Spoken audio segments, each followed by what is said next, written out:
Good morning, everybody. This is War into the Boardroom, your podcast focuses on transitioning. And so I'm your host, as always, Nathan Wilson, a little bit of strategy and officer at Google, the combat veteran, Duke MBA in West Point. Today we have my guest, Mr. Landon Cheben.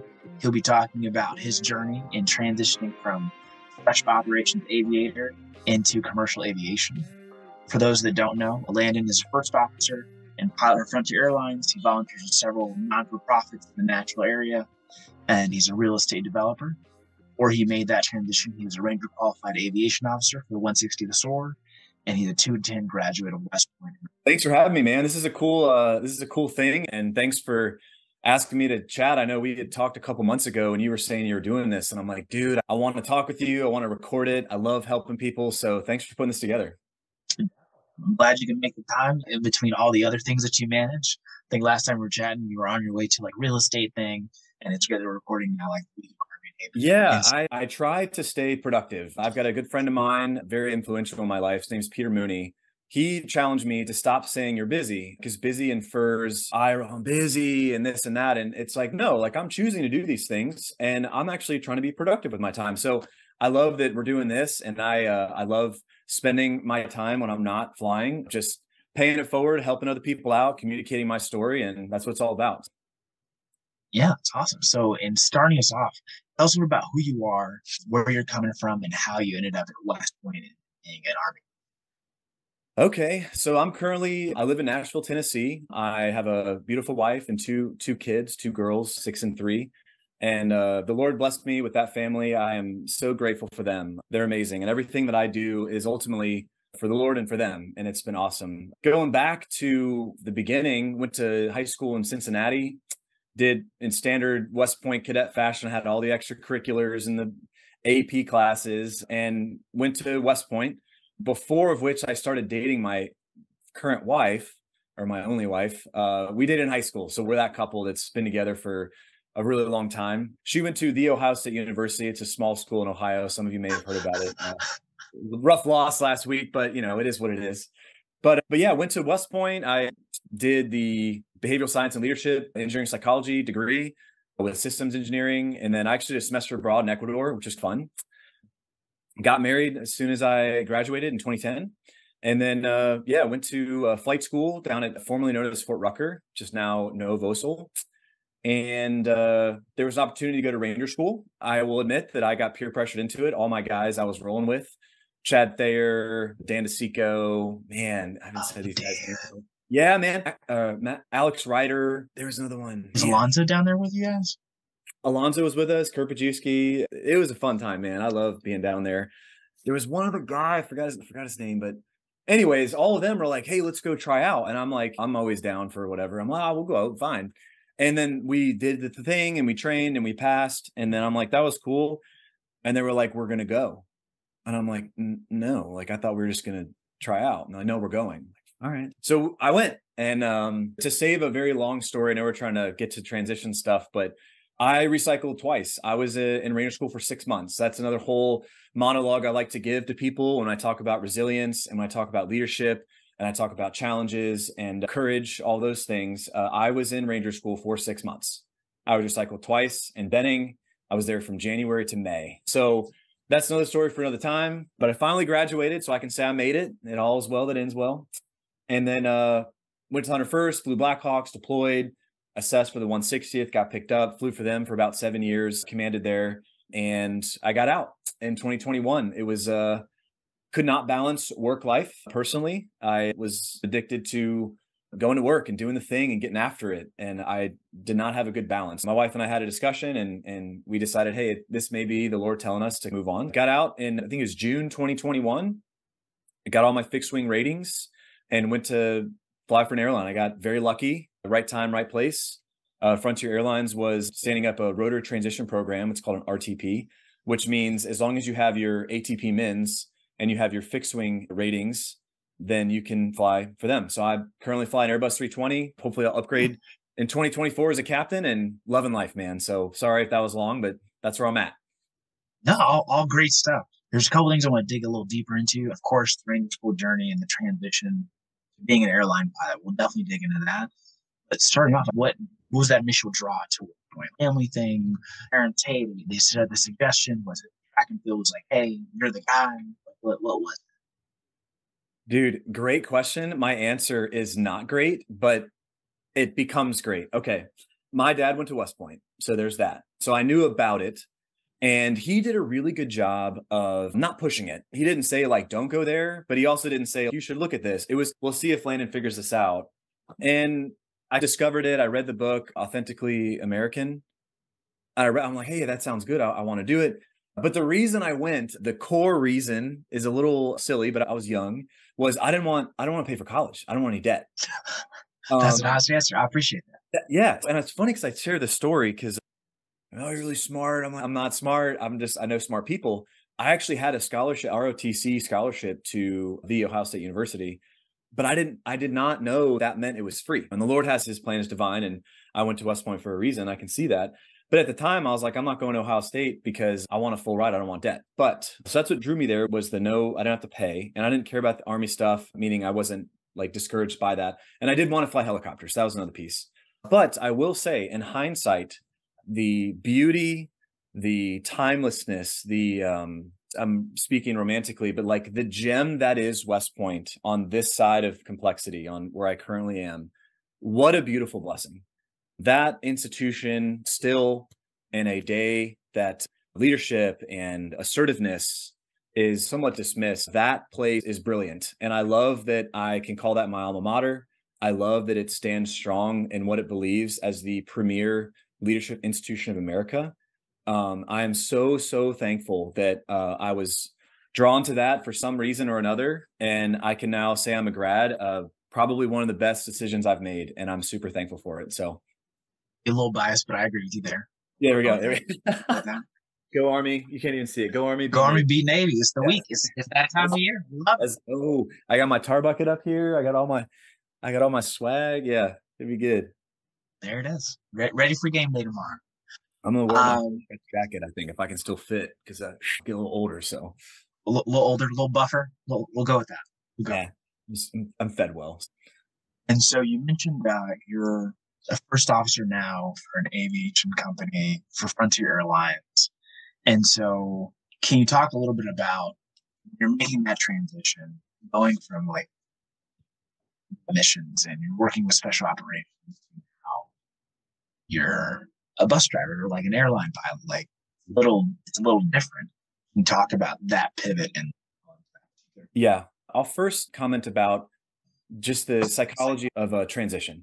When I was going to get out of the military, come off active duty, I was going to get my MBA and go work for corporate because that was in line with people like me. West Pointer, Ranger, special ops, training meetings, PowerPoints, dude, let's go. Like I will do that all day. I'm good at it. But I was drawn to the idea that flying for the airlines allowed me to keep flying. So I felt that wasn't throwing away my skills. And also it freed up time for me to do other things that wasn't necessarily working 9 to 5. So what I will say first and foremost that I would recommend, and I can talk to you more about Break Turn later. We started a company called Break Turn. It's a skill bridge transition company for people who are in the military, totally free for vets. And half the company is we'll put you on a skill bridge. We'll talk about that later. The other half is counseling, which is my passion because it's helping people. What do you need to do to go to the next thing? So usually I'll tell my people I counsel, I'll say, when I decide to go to the airlines, or if you decide to do anything, first and foremost, I would say you have to collect data. You have to use your resources, talk to humans, meaning do not just go on the internet and read things, connect with a person, and then use your network to your advantage. I know I listed 3 things, but what I'm trying to say is as you look to what you think you want to do, that's a good start. I know for us, for some special ops guys and girls, and there's plenty out there. There's the Honor Foundation. There's the Commit Foundation, which Guy Philippi, he's a West Pointer. He runs that. There's a Special Operations Transition Foundation, right? These are all groups that help military men and women when they get out to say, hey, what do you think you want to do? Let's explore that. Let's set down your goals. Let's figure out what your passion is. Let's figure out which maybe you don't like. Let's look at pay scales, if that's a thing. Let's look at flexibility of schedule. Use those tools, guys. Fortunate for me, I kind of knew that I wanted to do the airlines because of the flexibility of schedules, but I leveraged relationships massively. The West Point network is, I can honestly say, I did not really understand its value until the last 2 years after I got out of the military. There is a West Point grad with surety. There is a West Point grad somewhere in the space that you're looking to explore. I can guarantee that. So go on LinkedIn. If you don't have it, get one. Copy my profile. I copied somebody, my buddy, who's a West Pointer. He paid someone to do it. I'm like, dude, I'm going to copy yours. He looks really sharp. So copy mine. I don't care. And then search Blue Origin West Point, enter, and then 20 grads are going to pop up. And then find the guy that or girl that's maybe close to you or close to you in age or geographically and message them. Hey, I'm a fellow grad. I have some questions about the company Blue Origin. And they will reply to you. Going back to my transition, I used my network. I talked to a ton of people about the airlines, about what's the pros, what's the cons. And that really helped me stay focused and validate what I wanted to do, so I wasn't falling behind. So Leveraging those resources, connecting with people that are close to you, and figuring out what your passion is, and whatever it may be, whether it's people or flying. So for those of us who don't know what an airline pilot schedule looks like, yeah, so great question. As any pilot will say with any question you ask them, the answer is it depends, right? How fast can you go? It depends. How much weight can you carry? It depends. How fast does this thing go? It depends, right? So it really depends on lots of different things. I'll try to boil it down just to give a broad brushstrokes on kind of the airline industry at large. So first and foremost, you are protected by the FAA and the different FARs in terms of what you can do in terms of work and rest cycles. So for example, you can't fly more than 100 hours a month. You can't fly more than 1,000 hours a year, right? Mm-hmm. So if you do the math, I max out my hours per month. That's 10 months at 2 months off. Yeah, that's the thing if you want it to. Furthermore, there are unions, which are good for protecting kind of the workforce. And there are rules in place there where there's different pros and cons to being able to fly. Typically, for a standard vanilla airline job, you're looking at having anywhere between 12 to 18 days off a month. Generally, the goal is about 15 days is, I would say, the overall average. This is speaking from no statistical data analysis, more or less just communicating with my peers. Roughly 15 days off, but it can go up higher than that. I know in November, based off of scheduling, I had 22 days off. So what does that mean? That means a couple different things. One, it means you could work on your days off and make more money if that's what you want. If you want to make double what you were going to make anyways, just go to work more, no problem. Or two, what I'm doing in my life is you can use that time that you have off to go do the other thing. So whenever I talk with people about airlines or not airlines, I always say, what else are you looking at? And they go, well, I really want to write a book, or I really want to start a mechanic shop to fix motorcycles. And I go, well, you can do both. What do you mean? If you have 22 days off a month or even 15 days off a month, you can do both. So what I do is on my time off, I am doing the things that drive me, the things that I get fulfillment out of that help others. So we have our company Break Turn that helps transitioning service members who are interested in the aviation community, whether it's helicopters or airliners or whatever, flight schools. We've got the Legacy Project, which teaches people about discipline in terms of wealth. How do we establish generational wealth? How do we exercise benevolence, right? What does the Bible say about being a wealthy Christian? What's that about? Let's explore that, right? Legacy Project is a passion of mine. We got real estate going, right? So I'm managing properties, I'm flipping houses, I'm volunteering at the church, daddy-daughter dance, helping move tables, chairs, and then spending time with my kids. I highlight those things to say that as an airline pilot, your schedule can be as busy or as non-busy as you want. For the other things that you feel like you might want to explore, go right ahead. So that's been a great blessing and something that I didn't know going into this industry. I always thought airline pilots are gone a lot. Okay, military people are gone a lot and special ops guys are gone a lot. So my standard is maybe a little different from everyone else's. So, yeah. And so usually on those days off, are you back in Nashville or are you somewhere else in the world? Yeah, that's a good question too. It depends, right? I'm a pilot. Yeah, that's my answer. So when I'm off, the standard default, I would say, is I try to be home. Like I'm home right now. Yesterday was my wife's birthday. Today, she's got an event tonight. My oldest is at school. My little one is with my wife right now. She's at the store. But with that availability of time, Paired with this advantage, airline pilot via it's a pilot network. There's a system, I forget what it's called, CAS maybe. We can fly anywhere essentially in the world, but for free. You go to the gate and you say, hey, my name's Landon. Here's my credentials. If there's any space on this plane, I would like to fly to Phoenix. If there's space in the back, they'll stick you in the back. If there's not, pilots can ride jump seat, which means you can ride in the seat in the flight deck. So that is profound for me. And for others, I will say, if I were to tell you, you can travel anywhere you want in the country for free whenever you want, what would you do with it? What would you do with it? So there's a function there of, I want to take my family. Yes, there are flight benefits with families. We won't get into it, but yeah, they can fly with me. But if you were trying to network, if you were trying to connect, develop relationships, I'm a big preacher of show me your priorities and show me your action with your feet. By that, I mean, if you want to show me your support, so example, I was in Austin on Tuesday, right? I had flown all day, and I'm not trying to boost myself up, but I am giving an example of what that means with your feet. I flew all day from 3 a.m. to 3 p.m. I was flying. And I told Christian, I said, hey, I want to support you with your soft launch because you're important to me and I value your relationship and all that. And so I flew to Austin. So what we're talking here is, hey man, email, hey man, I really appreciate the invite.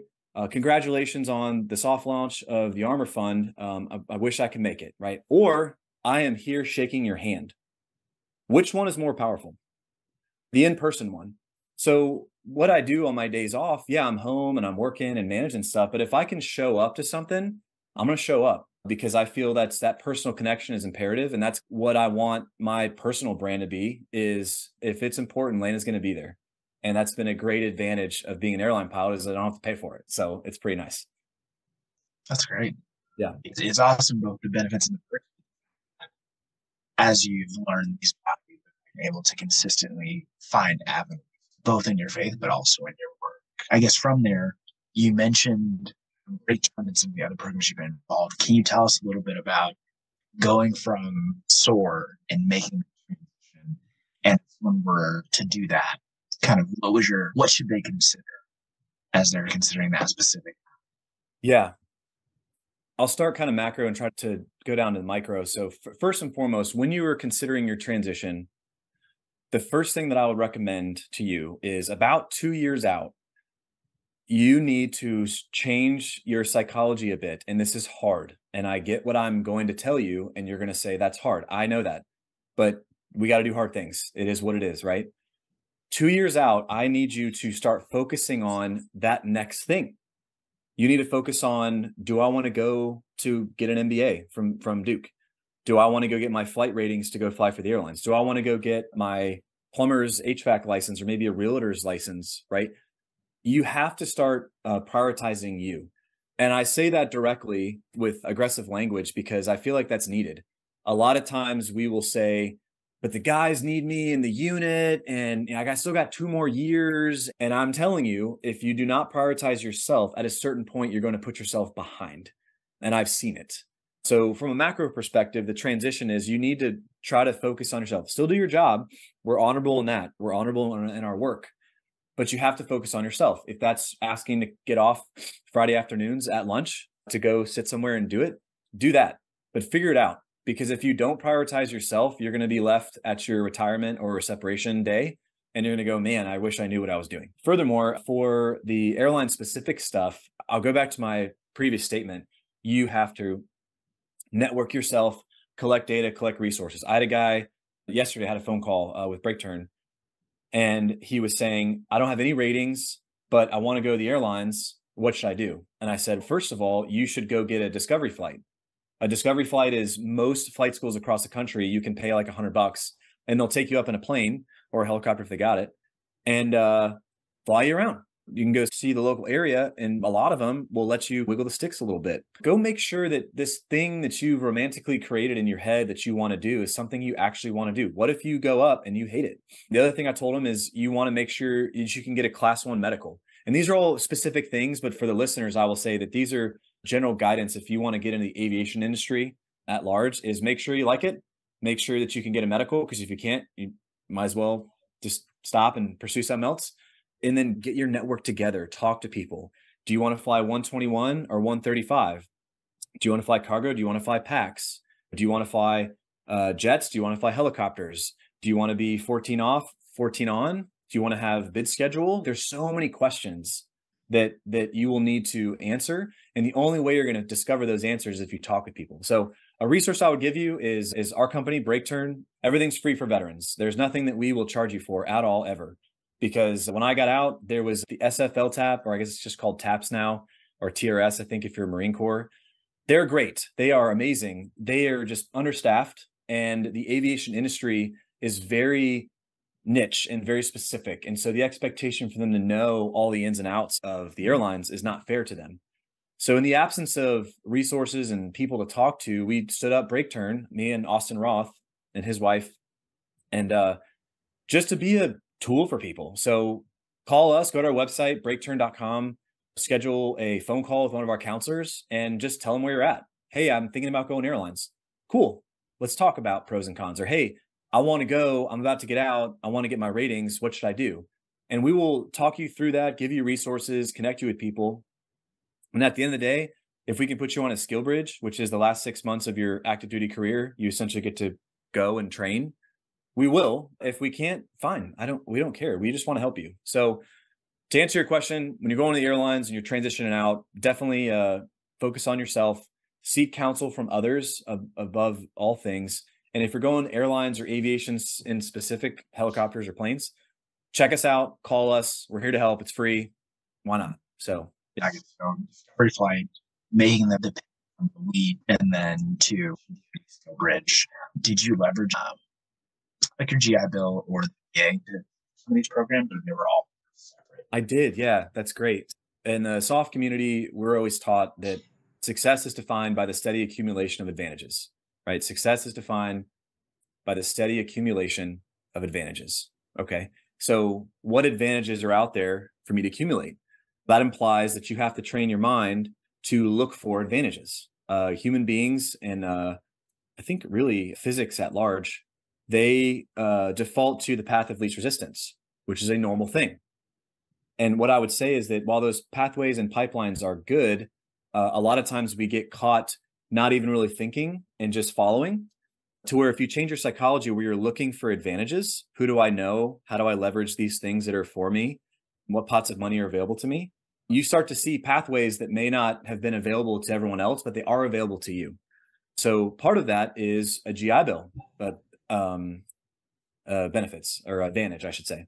So yes, I use my GI Bill while on a skill bridge. So now there are two advantages that I just discussed. So I have a skill bridge, which means I can leave the unit and go train to get my flight ratings while still getting paid by the Army, my rank pay, flight pay, hazardous duty pay, jump pay.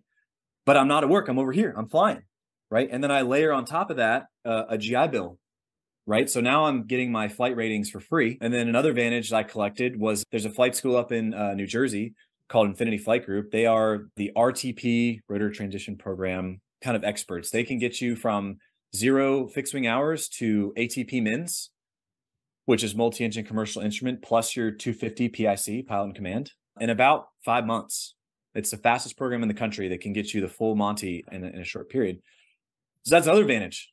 So now I have 3 advantages I'm taking advantage of. Time off from work, but I'm getting paid. I'm using the GI Bill to pay for it. And I'm actually going to a program that'll get me done quickly. But yeah, definitely layer those things. There's other pots of money out there. I used WIOA. WIOA stands for Workforce Innovation Opportunity Act. It is a Department of Labor grant that is state dependent. So each state is different. And I say that because if you go try to do what I did, not in Georgia, because I was stationed in Savannah at the time, it may not work. And that's because it's state dependent. What WIOA is, they give you $8,000 as a grant, as a separating service member to try to get you the training needed for gainful employment, right? So I applied for it. I was in Savannah at the time. I was based in Hunter. And I got $8,000 to put towards my CFI, my instructor rating, and my CFII, which is instructor with the instrument identifier. It was all paid for, totally paid for. Definitely look to use your advantages. If you know someone who owns a flight school, maybe someone has a plane, that you want to do time build in. Maybe there's some cadet program with an airline. Maybe there's an RTP program with an airline. Seek those things out. Look for, it's almost like a game. Like, where can I find an advantage? Let me go explore it. Let me put it in my pocket. And over time, you will find, if you look laterally to your peers, you will be ahead because you've changed your psyche such that you are accumulating advantages. You're not just following everybody else. So, yeah. There are a lot of resources out there. The workforce innovation, but there are many ways of it. And I think that's probably the one that among them that you've already shared. Good. And so kind of coming back, I'd like to talk more about kind of lessons learned, specifically leadership. And so you mentioned your Ranger School story earlier. And so can you mention how in transitioning, well, one, in getting that qualification on that process, how did that prepare you for either your career, your transition, or to be a commercial? Like, yes, man. I guess to start about what the value of that lesson was for me. The story goes is I was in Ranger School as a aviation officer, and the first time I failed like legit, like I was not good at it. I sucked. So I legit failed. So I say this just because I feel like some people might relate to it, but I was blessed with, the Lord blessed me with, if I try at it, I'm generally going to pass or do okay. I'm the guy that grew up and made the basketball team, and right, like if I attempt it, I'm probably going to be decent at it. So failing it at Ranger School for me that first time was like almost a little bit of a slap in the face, because I don't want to say I hadn't failed before, but I hadn't really failed like legit like that before. Like, Cheben, you are a no-go. I had not experienced that yet in life at that point. So I was like, man, that sucks. It is what it is. You get a second chance. So I buried myself in the book. I memorized everything. I rehearsed all the briefings. I studied all the tactics. I did all of that. And because I don't like to fail. The second time through, and I can say this because I made it through, but I felt it was a little subjective, which if anyone's been through Ranger School, everyone's laughing right now because it kind of is. But hey, you either make it or you don't. I felt I passed, which no one cares what I think. And I helped others get their go, right? And I still failed. And I still don't know why. I think the Lord is trying to teach me a lesson, and for me to tell this story years later. But I failed. It doesn't matter why. And when you fail the same phase twice for the same reason, so I failed Benning twice for patrols, you go away. You go back to your unit and you come back in 6 months. That is like the standard. Everybody knows that. It's been that way for years. So I was happy when that happened, because I'm like, oh man, this kind of sucks here. But if I fail and I fail for patrols, that's understandable. Like, I'm an aviator. No one expects me. Like, it is what it is. No big deal. No shame. And then a day went by and I called my wife, and I actually cried on the phone, which doesn't happen often. Not that I'm like this brute, but like, I don't cry very often. Then I had girls and that changed. But anyways, I cried. And she goes, why are you crying? And I said, I have never quit anything in my life. And we don't have kids yet, but when I have kids, I want to be able to tell them, Daddy's never quit anything in his life. And if I go home, I can't say that anymore forever, for the rest of my life. And I was crying because I didn't want to stay at that point. I was jaded, the objectiveness of failing, even though I felt I passed because I did everything to standard, but I stayed. And so, and I'm sorry for the long story, but the way it works is you stand outside the commander's office when you get released. They bring you in the room and you report, right? And the commander goes like this. He goes, I have a thing here. He takes my packet and he goes, all right, Lieutenant Cheben, patrols, no-go, dual recycle, come back in 6 months. What are your questions? Like, didn't even, like, it was a standard thing. And I stood there and I said, no, sir. And he's like, excuse me? And I said, sir, I'm not going anywhere. I said, if I leave here, I'm not coming back. I'm an aviator. They won't send me back. I said, I came here for one thing, and that was for a Ranger tab. And I'll sleep outside. I'll sleep outside your office. I'll sleep in the Connex. Like, I'm going to stick around until I leave with the tab. And he kind of like hit a big old dip in. He like kind of smirked at me and like looked at his sergeant major, and they smirked and looked back. And they were like, all right, you can stay. So I share that story because I learned a lot about myself. I learned about humility. I learned about resilience, and I learned something that I try to teach my girls every day, which is sometimes in life you have to do hard things. And by hard things, I don't mean carry a heavy rock up a mountain. I mean, that is hard, but by hard things is sometimes you have to do hard things, things that you don't want to do because there's a greater good at stake. If I would have left and I would have gone home, I wouldn't have been able to tell my kids that I hadn't quit anything in my life. And that was important to me.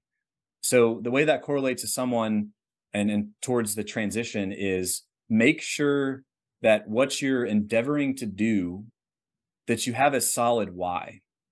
Not to trademark Simon Sinek, but he talks about it. What is your why? If you have a strong why about why you're doing it, and preferably if it's not for self-fulfillment, you are going to succeed. If you choose in your mind not to quit, if you have that grit, that resilience, that drive to push towards your goal, and your why is strong enough, you will make it unless the Lord it's not in the plan for you. So I would recommend, how does Ranger School apply to transition in the civilian world? Is sometimes you got to buckle down. I got my CFI in 13 days. I took 3 FAA tests back to back. That was hard. I was the first helicopter pilot, from what I'm told, ever to go straight from a helicopter to an Airbus 320. I had to learn the Airbus. I had to learn 121. I had to learn all of the rules for the airline, and I was the first one to do it. Did that suck? Yes, but we have a steady reps of doing hard things and buckling down and staying focused. It's doable. And so I would encourage people, as you look through your transition, make sure you're doing it for the right reason, and then put your head down, boys and girls, and don't quit. That's it.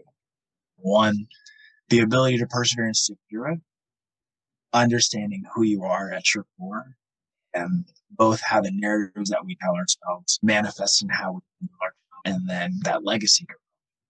What is the wisdom that I impart to my children, my girls, in your case, going forward? That's great. So how does that transition to the cockpit?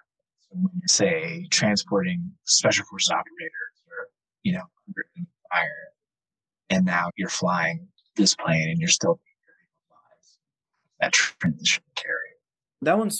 I get that question a lot, and it's similar. The job is similar. Obviously, as you just stated, I'm taking, at the end of the day, I'm taking people from point A to point B. I usually tell people I'm a bus driver because I fly the Airbus, which is not untrue. I literally am a taxi driver, Uber driver, whatever. The thing that I learned from my military experiences to my civilian experiences is, and namely one of them I learned in Ranger School, was the idea that, one, you don't get your own go. In Ranger School, you don't get your go. Quick unpacking of that is, if you are super squared away and I'm not, when you're in charge, I'm going to fall asleep on the patrol. I'm not going to get a good head count because I don't care. You're going to get the no-go, not me, because I'm not in charge. On the flip side, if I'm in charge and I'm a dirtbag and you're not, and you are good, you do stay awake, you do get good head counts, you do the right thing, I'm going to get a go because of what you did. And that's hard, man. That's hard. And it's 2023. That's even harder, but that's truth. So the thing about you don't get your go in the airlines and transition is other people are counting on me. The flight deck, you're working as a crew with the flight attendants, with maintenance, with dispatch, with operations. Like, people are counting on you for us to get our collective go. And the second thing is that, and this is near and dear to my heart, and I truly appreciate this that was written. It's actually my company commander at West Point. Is Heine, I think, or man, I gotta remember his name, but he was in 175 Ranger Regiment at the time, and he wrote an article that talked about the chaos of combat. And for those who may not have been in the military or in the soft community, mission planning and course of action development, COADEV, it's a very stressful process. You're working long days, long nights.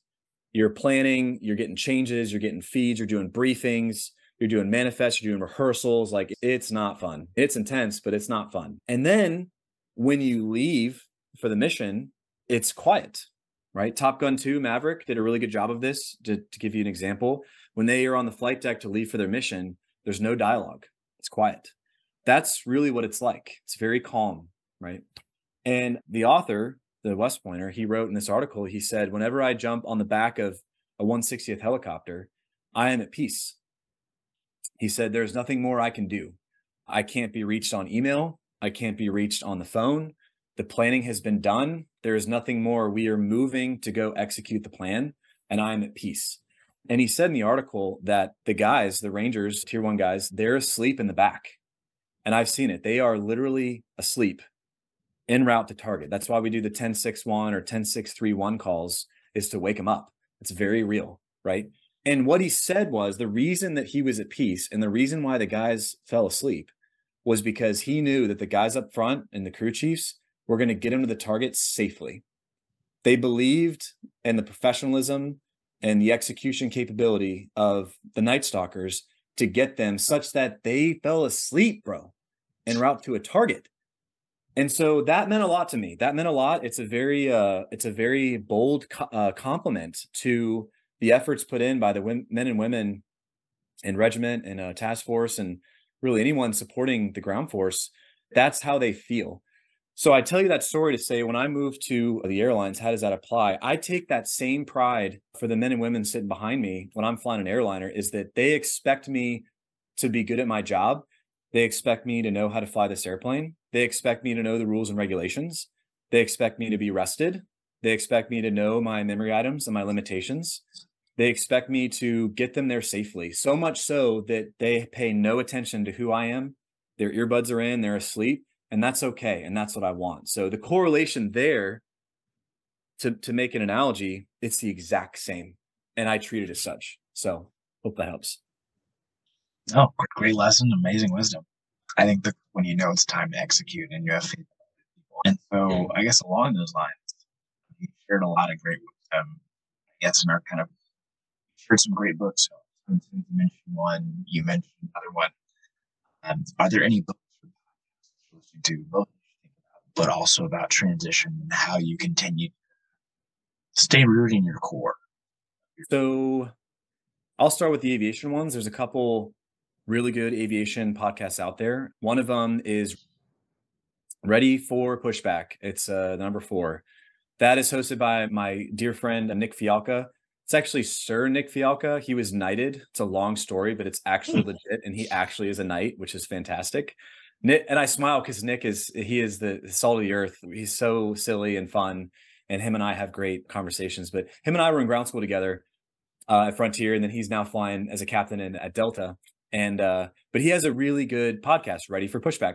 It talks about everything from the airline industry to psychology to relationships to resumes to interview prep to difference between cargo and packs. It is well done. He is a very good host. He has several high profile interview folks on. The chief of operations for American, right there, boom, sit in front of him, talking, giving out good data. So Nick Fialka's podcast is awesome. Another good one is 21.5, the number 2, the number 1, a period, and the word 5.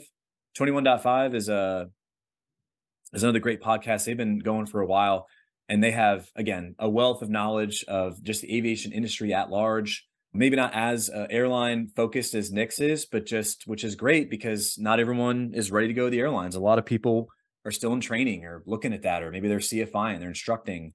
But those are 2 really good ones. In terms of books, man, usually the 2 books I refer people to, I don't think those apply. I usually tell people to go read Outliers and 12 Rules for Life by Jordan Peterson.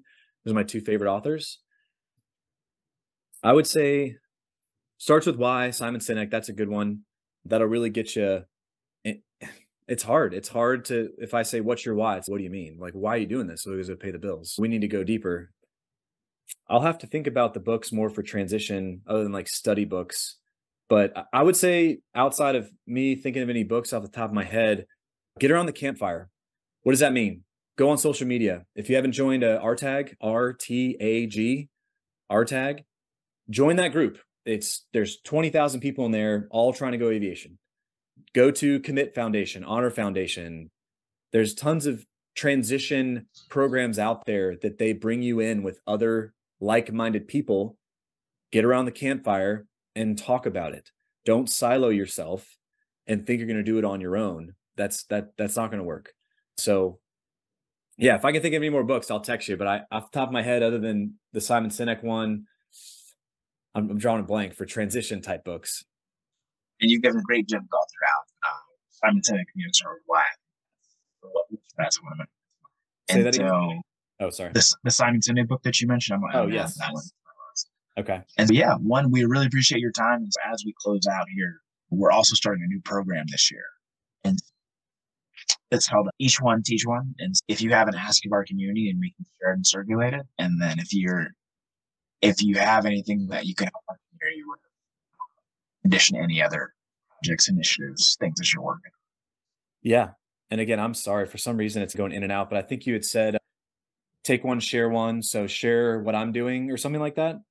Yes, Each One Teach One. If you have an ask of our community of something that you're working on, request, then we can share it on the platform. Feel free to let us know. And then if any of our community can reach you about, let us know. Yeah. Okay. I would tell folks just spread the word about BreakTurn, breakturn.com, BreakTurn, breakturn.com.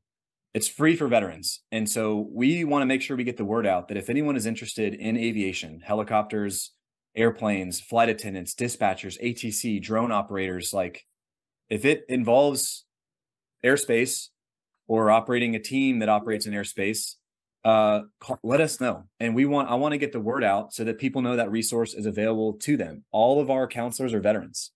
We get the struggle and we want to help. So that would be definitely helpful for us, is just getting that out there. And then something, maybe an ask would be, and this, I am aware that the same intent is there. I want to help people, but the topics are slightly different. But check out legacy-wealth.org. That's a company I started with a buddy of mine I went to West Point with. We actually flew in Regiment together. And the idea behind legacywealth.com, we're the Legacy Project, is communicating the idea of a hard topic of money, right? Sex and money. Those are two things that people don't talk about. Matter of fact, people are willing to talk about sex before they're willing to talk about money, I've found. Yeah. And the idea of wealth and not riches. How do we establish a good place for our money? How do we leave money for our kids? We're talking about retirement accounts like 401ks. I'm not a financial advisor. I am more of like a philosopher of what are you currently doing with your money and why? And we go back to what I said before. Are you following the group, which is fine? Or are you looking for advantages along the way? And it literally changes the way you look at the world. And we found, it's been around for 200 years, but there's an advantage that I discovered. It took me a year and a half to learn it and believe it and trust it, because there's so many scams out there. But it's called the infinite banking concept. You've probably heard of it. You've probably written it off, and that's okay. I did too for a year and a half.